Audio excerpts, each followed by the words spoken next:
ಎಲ್ಲರಿಗೂ ನಮಸ್ಕಾರ. Welcome to ಅಸೋ vlogs. Today special is veg dum biryani. 2 glasses of basmati rice తీసుకొని వాటర్తో బాగా వాష్ చేసుకొని and 2 glasses of water add చేసి 30 మినిట్స్ అయితే రైస్ని సోక్ చేయాలి. ఆనియన్స్ని సన్నగా కట్ చేసుకొని వాష్ చేసుకొని ఆయిల్ లైట్గా హీట్ అయ్యాక ఆనియన్స్ వేసుకొని బ్రౌన్ కలర్ వచ్చే వరకు అయితే ఫ్రై చేసుకోవాలి. మీ దగ్గర ఏ వెజిటేబుల్స్ ఉంటే ఆ వెజిటేబుల్స్ని అయితే యాడ్ చేయండి. మేమైతే క్యారెట్, బీన్స్, క్యాప్సికమ్, పొటాటో తీసుకున్నాము.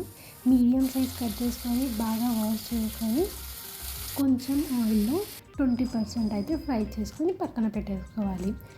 ఇంకో బౌల్లో curd, ginger paste, masala powders, jeera, turmeric, salt నేను కింద డిస్క్రిప్షన్లో మెన్షన్ చేస్తాను. ఇవన్నీ అయితే యాడ్ చేసుకొని బాగా మిక్స్ చేసుకోవాలి.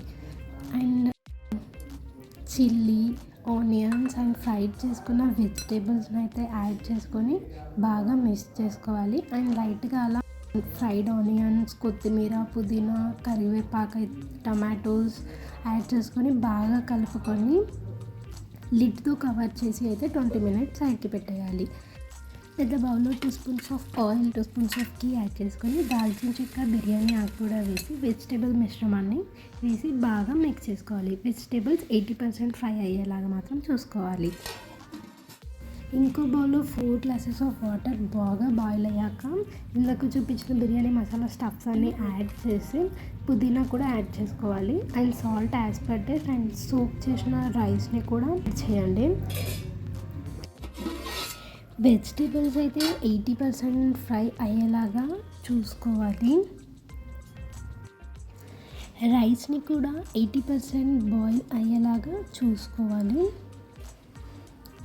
వన్స్ రైస్ 80% బాయిల్ అయ్యాక వాటర్ని ఫిల్టర్ చేస్తూ రైస్ని వెజిటేబుల్ కర్రీలో మాత్రం యాడ్ చేయాలి. Top of that 1 tablespoon ఘీలో బిర్యానీ మసాలా పౌడర్ని యాడ్ చేసి రైస్ పైన వేయాలి. ఫ్రైడ్ ఆనియన్స్, పుదీనా, ఫ్రైడ్ క్యాష్యూ నట్స్ గార్నిష్ చేసి ఆవిరి పోకుండా లిడ్తో అయితే కవర్ చేసుకొని సిమ్లో పెట్టుకోవాలి. ఏదైనా హెవీ వెయిట్ పెట్టుకోండి. 10 మినిట్స్ తర్వాత లిడ్ తీసి ఓపెన్ చేస్తే వేడి వేడి వెజిటేబుల్ బిర్యానీ రెడీ అనుకుంటున్నారా? కాదు, మీరు బాగా కలుపుకుంటే అప్పుడు రెడీ. ఓకే, మీకు మాత్రం మా వీడియో నచ్చినట్టయితే లైక్, షేర్ అండ్ సబ్స్క్రైబ్.